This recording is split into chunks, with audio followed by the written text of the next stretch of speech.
എന്താണ് ഈ സാധനം, ഈ ബുർദ എന്താണിത്? അത് നമുക്ക് പരിശോധിക്കണമല്ലോ. സ്വഹാബത്തിന്റെ കാലത്തില്ല, നമ്മളിപ്പോ ബോധ്യപ്പെട്ട സംഗതിയാണ്. ഇനി നമുക്കൊന്ന് പരിശോധിക്കാം. ഈ ബുർദ എന്ന് പറയുന്ന സാധനം പഴയ കാലത്ത് ഇതിനൊരു സ്റ്റൈൽ ഉണ്ടായിരുന്നു. എന്തായാലും ഇത് ഞാൻ എല്ലായിടത്തും പറയും. കാരണം എന്താ അറിയോ, ഈ സാധനം എന്താന്ന് ജനങ്ങൾ അറിയണം. പഴയ കാലത്തൊരു സ്റ്റൈൽ ഉണ്ടായിരുന്നു. ഇപ്പോൾ സഖാഫികൾ കൈയൊഴിച്ച സ്റ്റൈൽ. എന്താണത്? പലപ്പോഴും പിന്നെ വാഴലൊക്കെ നടക്കും. പഴയ കാലത്തൊക്കെ വാഴ നടക്കുന്ന സമയത്ത് പ്രസംഗത്തിന് മുമ്പ് ആദ്യം പ്രഭാഷകനെ ക്ഷണിക്കുന്നതിന് മുമ്പായിട്ടൊരു പരിപാടിയുണ്ട്. മൗലായ സ്വല്ലി വസല്ലിം ദായിമൻ അബദാ അലാ ഹബീബിക ഖൈറിൽ ഖൽഖി കുല്ലിഹിം. ഇങ്ങനെ നീട്ടി ഓരോത്തുണ്ടാകും. ഇത് കേട്ടിട്ടാണ് ഇപ്പോഴും സക്കാബി കുട്ടികൾക്ക് ഭയങ്കര വെറുപ്പത് കേൾക്കുന്നത്. അതിലൊരു സക്കാബി പറയാൻ, പഴയ കാലത്തൊക്കെ ഉണ്ട് വായ തുടങ്ങുന്നതിന് മുമ്പ് കുറെ വയസ്സന്മാര് കാക്കമാരുണ്ട് ഇങ്ങോട്ട് വരും, തോർത്തുമുണ്ടെടുത്ത് അങ്ങ് തലയെ കെട്ടും, വലിയ ടോർച്ചെടുത്ത് കഷത്തിലും വെച്ചിട്ട് മൗലായ അരോചകം ഉണ്ടോ? മൂപ്പർക്ക് അതൊന്നും പിടിക്കണില്ല.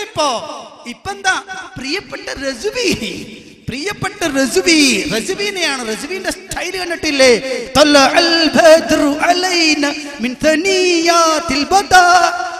ഇങ്ങനെ അടിച്ചു പോണ കണ്ടില്ലേ? വല്ലാത്തടിയാ. നിങ്ങക്ക് ചെരിവും അങ്ങോട്ട് തന്നെയാ. നിങ്ങൾക്ക് ചെരിവും അങ്ങോട്ടാ, ബെറാൽവികളിലേക്കാ ചെരിവ്. അതുകൊണ്ടാണ് നിങ്ങൾ എല്ലായിടത്തും ഇഷ്കേ റസൂൽ എന്ന് പറഞ്ഞ് നടക്കണത്. നിങ്ങൾക്ക് ഒരു ചെരിവുണ്ട് ഇപ്പൊ ഇടത്തോട്ട്, മനസ്സിലായോ? ഒരു ഇടത് ഭാഗത്തേക്ക് ഒരു ചെരിവ്. എങ്ങോട്ട്? വടക്കേന്ത്യയിലെ ബറേൽവികളിലേക്ക്. അപ്പൊ സ്റ്റൈലൊക്കെ മാറി. അപ്പൊ സ്റ്റൈല് മാറി, ഓരോരുത്തർക്കും തോന്നിയ പോലെയാണ്. പിന്നെ ആ സ്റ്റൈലിന്റെ ഇടക്ക് മ്യൂസിക് ഫിറ്റ് ചെയ്യും. എന്താ മ്യൂസിക്? മ്യൂസിക് എന്താ? തബലയും ഹാർമോണിയം ഒന്നും അല്ല. പറിച്ചെന്താ? അല്ലാ അല്ലാ ഇല്ല ഇല്ല അല്ലാ അല്ലാ ഇല്ല ഇല്ല. ഉണ്ടോ? പോയിക്കൂടെ ചെങ്ങായിമാരെ, നിങ്ങൾക്ക് അള്ളാനെ കളിയാക്കാതെ അള്ളാനെ കളിയാക്ക. പാട്ടിനടക്ക് ഇവരുടെ പാട്ടിനടക്കൊക്കെ എന്ത് ചെയ്യാ? അള്ളാനെ കളിയാക്ക. നിങ്ങളൊന്ന് ആലോചിച്ച് നോക്ക്. തലേക്കെട്ട് കെട്ടിയ മുസ്ലിയാക്കന്മാര് പ്രബോധനം നടത്തുന്നു എന്ന് പറയുന്ന വലിയ ആലിമീങ്ങളൊക്കെ ഇതുപോലെ സ്റ്റേജിൽ ഒരുമിച്ചിരുന്നിട്ട് ബറേൽവികളിൽ നിന്ന് ഇറക്കിയ ഒരു പീക്കറി പയ്യൻ ഫ്രണ്ടിൽ പാട്ടുപാടുന്ന അറിയാവുന്ന ഒരു ചെക്കൻ, ആ ചെക്കൻ ഇരുന്ന് പാട്ടുപാടുക.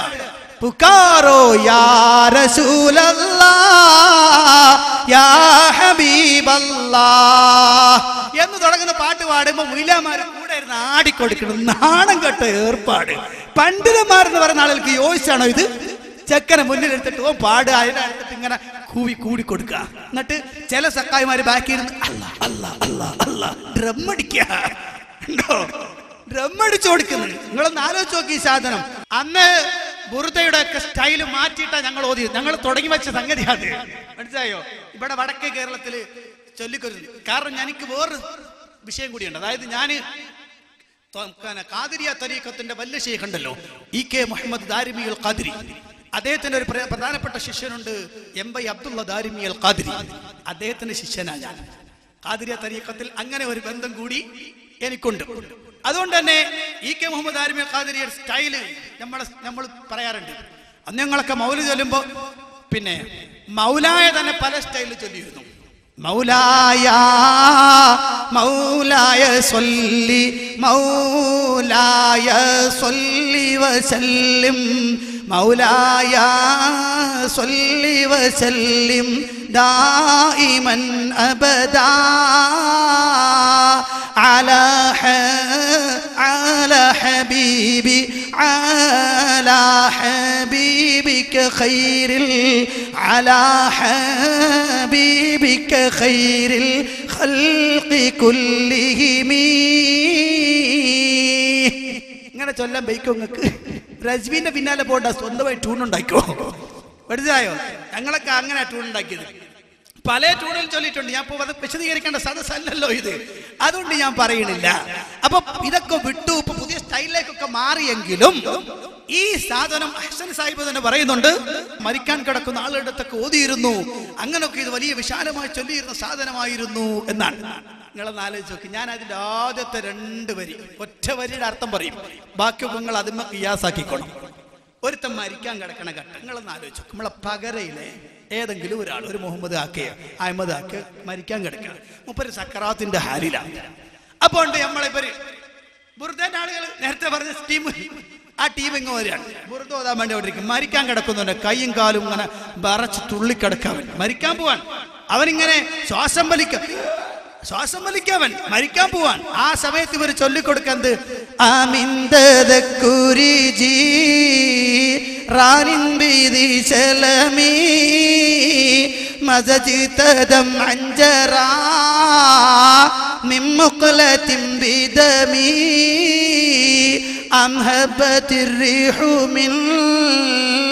تلقاء قادمتي وأومض البرق في الظلماء من نظامي. മരിക്കാൻ കിടക്കുന്നവർ റൂഹ് പിടിക്കാൻ പോകുന്ന സമയമാണ്. ആ സമയത്ത് ചോദിക്കുന്ന ചോദ്യമാണ്, എന്താണ് ഈ പാടിയെന്നറിയോ? ദീശലം എന്ന നാട്ടിലെ അയൽക്കാരിയെ ഓർത്തിട്ടാണോ സഖി നീ നിണം ചേർത്ത കണ്ണുനീർ ചാലിട്ടൊഴുക്കിയത്? മരിക്കാൻ കിടക്കുന്നവരെ ചോദിക്കുകയാണ്, അല്ല ഈ കരയുന്നത് ദീശ്വരം എന്ന നാട്ടിൽ അയൽക്കാരിയെ ഓർത്തിട്ടാണോ? ഓർത്തിട്ട് നിന്റെ കണ്ണെന്ന് കണ്ണീരല്ല, രക്തക്കണ്ണീര് വരുന്നത് അത് ഓർത്തിട്ടാണോ? അടുത്തത് അതല്ല, കാളിമത്തിന്റെ ഭാഗത്തുനിന്ന് വല്ല കാറ്റും അടിക്കുന്നുണ്ടോ? അതല്ല, ഇളമിന്റെ ഭാഗത്തുനിന്ന് മിന്നൽ പിണർ പ്രത്യക്ഷപ്പെട്ടുവോ? മരിക്കാൻ കിടക്കുന്നവനിക്ക് എന്ത് കാറ്റ്, എന്ത് മിന്ന്, ആലോചിച്ച് നോക്ക്. ഇത് കേൾക്കണ സമയത്ത് പിരാന്ത് പിടിക്കവന്. പക്ഷെ അവനൊന്നും ചെയ്യാൻ പറ്റൂല. കാരണം അവൻ ഇതെന്താന്ന് മനസ്സിലാവണില്ല. ആകെ ഒച്ചപ്പാടും ബഹളം മാത്രമേ ഉള്ളൂ. നിങ്ങൾക്കറിയോ, ഇതിന്റെ അർത്ഥം അവൻ അറിഞ്ഞിരുന്നെങ്കിൽ എഴുന്നേറ്റ് ചവിട്ടു ഇത് ചൊല്ലുന്നവനെ. ഭൈക്കാണ ചങ്ങായന്റെ മുന്നിന്ന് ഞാൻ ഇവിടെ മരിക്കാൻ കിടക്കുമ്പോ പാട്ട് പാടുകയാണ് അല്ലേ? അല്ലേ? അല്ലാഹു റസൂൽ എന്താ പറഞ്ഞത്? അങ്ങനെ മരിക്കാൻ കിടക്കുന്ന ഒരുവന്റെ ഹദറത്തിൽ എന്ത് ചെയ്യണം? ഖുർആൻ ഓതണം, റഹ്മത്ത് വരട്ടെ. അഹ്സനീൻ ടീം പറഞ്ഞു വേണ്ട, മാറ്റി, അതൊക്കെ മരിച്ചതിന് ശേഷം മതി, അതൊക്കെ മരിച്ചതിന് ശേഷം. അതിനു മുമ്പ് ബുർദ ചാവിട്ടവന്റെ മോന്തക്കല്ലേ. പിന്നെ ഇയാളിങ്ങനെ ആഗ്രഹിക്കുന്ന, പടച്ചോനെ കുറച്ച് മുമ്പേ മുജാഹിദാവേണ്ടതായിരുന്നു, എന്നാൽ ഈ വണ്ടിയും പോലെ ഞാൻ മരിക്കേണ്ടി വരില്ലായിരുന്നല്ലോ പടച്ചോനെ, അല്ലേ? നിങ്ങളത് ആലോചിച്ചു. പക്ഷെ അയാൾക്ക് പറയാൻ കഴിയുന്നില്ല, ആ ഒരു അവസ്ഥയിലായി പോയതുകൊണ്ടാ. നിങ്ങൾക്കതൊക്കെ നിർത്തിക്കൂടെ എൻ്റെ പ്രിയപ്പെട്ട അശ്വനി സാഹിബേ? അതിൻ്റെ ആളുകളോട് ഞാൻ ചോദിക്കാൻ, അത് പറയാം, ഇപ്പോഴും പറയാൻ എന്നിട്ട് ഇപ്പോഴും പറയാം. ആളുകൾക്ക് അത് കൈയൊഴിച്ച്, ആളുകളൊക്കെ വിട്ട്, നാല് മൂപ്പർക്ക് വിടാൻ പറ്റൂല. കാരണം സലാം മുസ്ലിയാർ എല്ലാം ഉണ്ടാക്കിയത് അതിലൂടെ അല്ലേ? അപ്പൊ ഇങ്ങനെ നമ്മളതൊക്കെ വിട്ട് കളയുക എന്നൊരു ഞാൻ പറഞ്ഞല്ലോ, മൂപ്പരല്ലേ പറഞ്ഞത്. അപ്പൊ എൻ്റെ പ്രിയപ്പെട്ട സഹോദരന്മാരെ, ഇങ്ങനെ മുജാഹിദുകൾ ഇതിന്റെ ഓരോന്നും കള്ളങ്ങളൊന്ന് പിടികൂടി ജനങ്ങളുടെ മുന്നിലേക്ക് ഇട്ടുകൊടുത്തു. ഓരോന്നായിട്ട് ഇത് പിടിക്കപ്പെടുമെന്ന് കണ്ടപ്പോ നമ്മളെ ബഹുമാനപ്പെട്ട അലവി സഖാഫി രംഗത്ത് വന്ന് മൂപ്പരൊപ്പ് പറയാണ്, ഇതിൽ കുറെ തെറ്റുണ്ടായിരുന്നു, അതൊക്കെ ഞങ്ങൾ വിട്ടുകളഞ്ഞിട്ടുണ്ട്, ഞങ്ങൾ തിരുത്തി കേട്ടോ. മൗലിദിന്റെ ഏടുകളിൽ കാണുന്ന മുഴുവൻ കാര്യങ്ങളും അത് ശരിയല്ല, അതിൽ പലതും ശരിയല്ലാത്തതുണ്ട്. അതുകൊണ്ട് തന്നെ അത് മുഴുവനും സത്യമാണ് എന്നൊരിക്കലും വിശ്വസിക്കരുത് ജനങ്ങളെ. ഞങ്ങൾ പലപ്പോഴും പറഞ്ഞിട്ടുണ്ട്, ഇവിടെ ഒന്നുകൂടി പറയുന്നു, ആരും അതിന് സംശയിക്കണ്ട കേട്ടോ. മൗലിദ് കിതാബിലുള്ളത് മുഴുവനും ശരിയാണെന്ന് ഞങ്ങൾ പറയുന്നില്ല, വിശ്വസിക്കല്ല ജനങ്ങളെ. റൂഹ് പിടിക്കണ സമയത്താ തൗബ, റൂഹ് പിടിക്കണ സമയത്താ തൗബ. അതേ മുജാഹിദ് പണ്ഡിതന്മാര് മുന്നിലിരുന്ന് കൊണ്ട് ചോദിക്കുകയാ, വെറുതെ പറഞ്ഞൊന്നല്ല. സമ്പാദ വ്യവസ്ഥയിലാണ് ചർച്ച. പിടിച്ചു തൊള്ളക്ക് അങ്ങാക്ക് പിടിച്ചു പിടിക്കുക. അപ്പൊ പിന്നെ പറയാതിരിക്കാൻ പറ്റുമോ? ജനങ്ങളെ വിശ്വസിക്കല്ലേ, ഇതിനകത്തുള്ളതൊക്കെ ശരിയാണെന്ന് ഞങ്ങൾ പറഞ്ഞിട്ടില്ല. എന്നിട്ടോ നിങ്ങൾ ശരിയാക്കി തെറ്റ് തിരുത്തി ഇറക്കി ഒരു 5 എണ്ണങ്ങൾ ഇപ്പൊ വർക്കത്തിന് ഇറക്കിയിട്ടുണ്ട്. ഞാൻ ആ 5 എണ്ണത്തിന് തന്നെ പിടിച്ചു നിങ്ങൾക്ക്.